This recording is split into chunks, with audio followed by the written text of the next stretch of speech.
খালেদা জিয়ার জনপ্রিয়তা বেশি ছিল। খালেদা জিয়া দেখতে সুন্দরী, তার সন্তানরাও ক্লিন ইমেজের অধিকারী। এসব কারণে খালেদা জিয়াকে একেবারেই সহ্য করতে পারত না স্বৈরাচারী হাসিনা।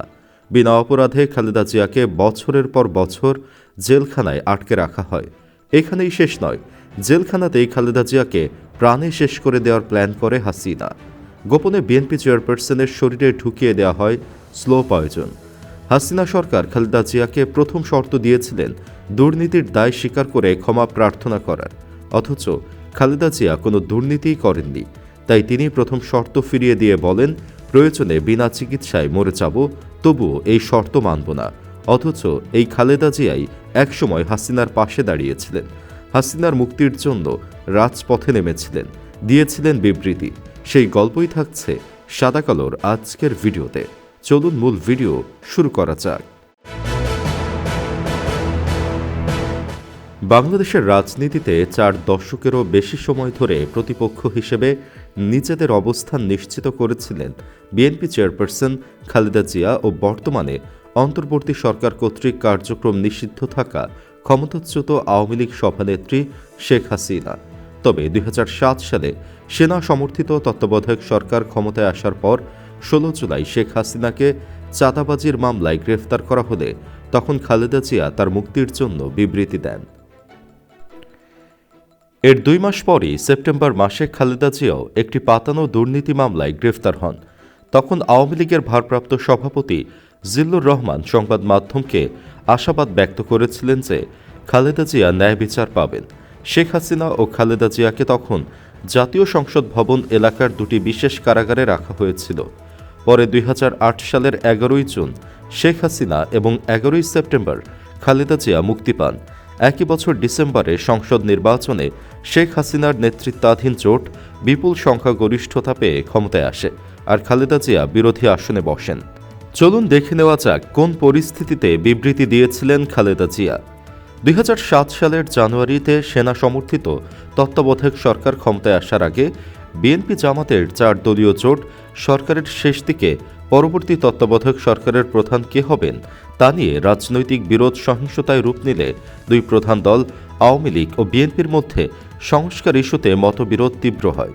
2 দলের কিছু সিনিয়র নেতা নিজ নিজ দলের ভেতরে সংস্কারের দৃশ্যমান উদ্যোগ নেন। তখন আলোচনায় আসে কথিত -2 ফর্মুলা, যা 2 নেত্রীকে রাজনীতি থেকে সরিয়ে দেওয়ার উদ্যোগ হিসেবে পরিচিতি পায়। শেষ পর্যন্ত 16 জুলাই 2007 সোমবার ভোরে শেখ হাসিনাকে ধানমন্ডির বাসা সুধা সদন থেকে গ্রেফতার করে আদালতে নিয়ে যাওয়া হয়। আদালত প্রাঙ্গণে শেখ হাসিনা প্রবল ভিড়ে অশোভন আচরণের শিকার হন, যা তুমুল প্রতিক্রিয়ার সৃষ্টি করে। এ পরিস্থিতিতে 18ই জুলাই খালেদা জিয়ার তখনকার প্রেস সচিব মারুফ কামাল খান স্বাক্ষরিত এক বিবৃতিতে শেখ হাসিনার মুক্তি দাবি করা হয়। আসুন এক নজরে দেখে নেওয়া যাক খালেদা জিয়ার বিবৃতির মূল অংশ। খালেদা জিয়া বলেন, শেখ হাসিনার সাম্প্রতিক গ্রেফতার এবং তাকে আদালতে আনা নেওয়ার সময় তার মর্যাদা রক্ষায় প্রশাসনিক ব্যর্থতা আমাকে বেদনাহত করেছে। একটি দলের প্রধান, একজন জাতীয় নেতার কন্যা, সাবেক প্রধানমন্ত্রী, একজন প্রবীণ নারী, সর্বোপরি দেশের একজন সম্মানিত নাগরিক হিসেবে তাকে যে ধরনের অসম্মানজনক পরিস্থিতির মধ্যে পড়তে হয়েছে তাতে আমি গভীরভাবে মর্মাহত। খালেদা জিয়া আরও বলেন, শেখ হাসিনা বিভিন্ন সময়ে আমাদের সরকার ও দলের সমালোচনার গণ্ডি পেরিয়ে আমার বিরুদ্ধে অযৌক্তিক ও অসৌজন্যমূলক মন্তব্য করেছেন।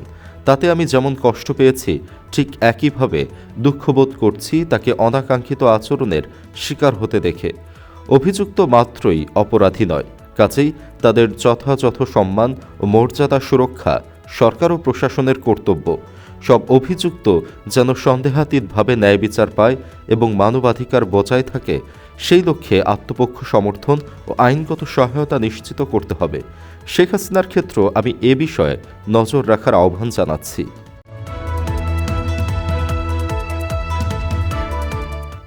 ওই বিবৃতিতে এরপর খালেদা আরও বলেন, শেখ হাসিনাকে গ্রেফতার না করে বা জামিন আবেদনের বিরোধিতা না করে মামলা পরিচালনার সুযোগ থাকলে তাকে মুক্ত রাখার আহ্বান জানাচ্ছি। এতে পারস্পরিক অবিশ্বাস, সামাজিক উত্তেজনা ও রাজনৈতিক অস্থিরতা কমে আসবে। জরুরি অবস্থা অনাকাঙ্ক্ষিত হলেও শান্তিপ্রিয় দেশবাসী এর পুনরাবৃত্তি চাইবে না।